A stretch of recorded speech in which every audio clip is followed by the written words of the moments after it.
6-րդ դասարանցի աղջնակի տետրակում ոչ մի տար չկա։ Չի կարում էլի։ 11 տարեկան Լուսինեն չի կարողանում գրել անգամ իր անուն ազգանունը։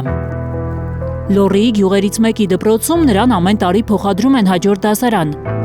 առանց չնչին առաջադիմության։ Որ տառը գիտի,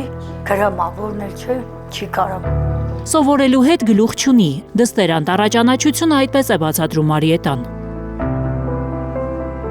Աղջղատմա բանանım, ես եմ ասել, որ գիրք չտա, որ չի սովորեմ։ Ինչ եք ասել։ Ընթասատվին ասել ենք, որ գիրք չտա իրան, աղջղատմա վերածեմ։ Ուսուցիչներին վատ բառեր էր ասում, դասընկերների գրքերը ճղում էր Լուսինեն, ասում է գյուղի դպրոցի տնօրենը։ Աղջնակի հետ շաբաթական 2 անգամ հոգեբան սոցաշխատող է զբաղվում, վարքը մի քիչ փոխվել է։ Ինքը ծանր ինտելեկտուալ մտավոր խնդիրներով երեխա է, ունի նաև վարքային խնդիրներ։ Մարիետայի բոլոր 5 երեխաների մասին նույնն է ասում գյուղի դպրոցի տնօրենը։ Միայն մի աղջիկն է, որ բոլոր տառերը սովորած է դպրոցն ավարտել։ Ընտանիք, որ ուշադրության կարիք շատ ունի, ասում են գյուղում։ Հոգեբաններ, սոցաշխատողներ նաև ընտանիքի մյուս անդամների հետ պետք է աշխատեն։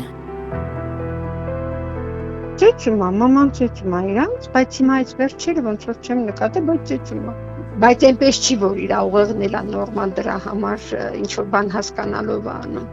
Այն ինքը էլի ունի խնդիրներ։ Գյուղում հիշում են, տարիներ առաջ դպրոց ուղարկելու փոխարեն կտֆորուհի Մարիետան ու հովիվ Նոդարը երեխաներին ուղարկում էին մուրացկանության։ Փողոցներում կանգնում էին, մեքենայի տակ էին ընկնում այդ երեխաները, փող էին հավաքում։ Ինչքան աշխատանք տարվեց եւ ոստիկանությունով, եւ համայնքով, եւ մարզպետարանով, որ այդ երեխաները չգնան մեքենայի տակ կանգնեն։ 6 տարի առաջ փողոցից կտրելու համար տանչորս անչափահասներին տարել էին Հայ օգնության ֆոնդ։ Մի ժամանակ սոցաշխատողը իրենց ամբողջ երեխաներին տարավ։ Այդ ժամանակ արդեն մայրն էր ագրեսիվ պահվածք ցույց տալիս, կարծես սոցաշխատողին գիշերները անհանգստացնում։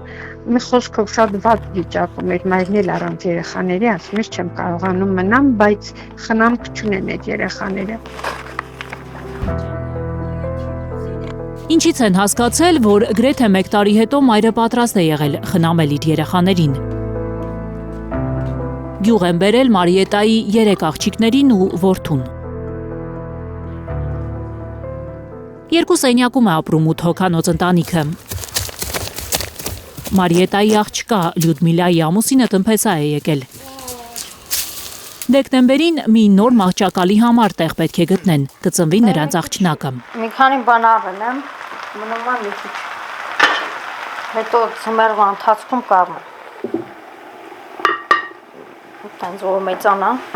մի քիչ մեծ շոր էր կառնում։ Մի սենյակում նորապսակ Լյուդմիլան քնում է ամուսնու իր 2 քույրերի հետ։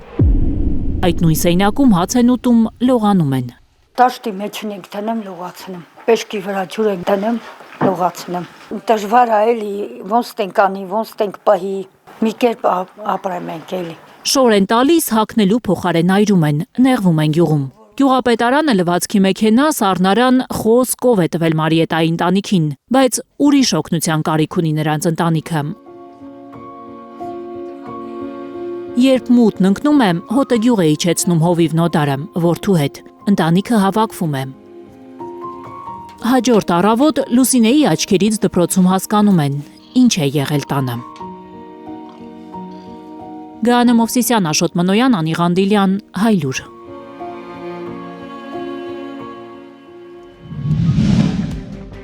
Հայաստանում եւ աշխարհում տեղի ունեցող իրադարձությունների մասին առաջինը իմանալու համար բաժանորդագրվեք մեր ալիքին։ Սեղմեք զանգակը, որ բաց չթողնեք ամենահրատապը, ամենակարևորն ու հետաքրքիրը։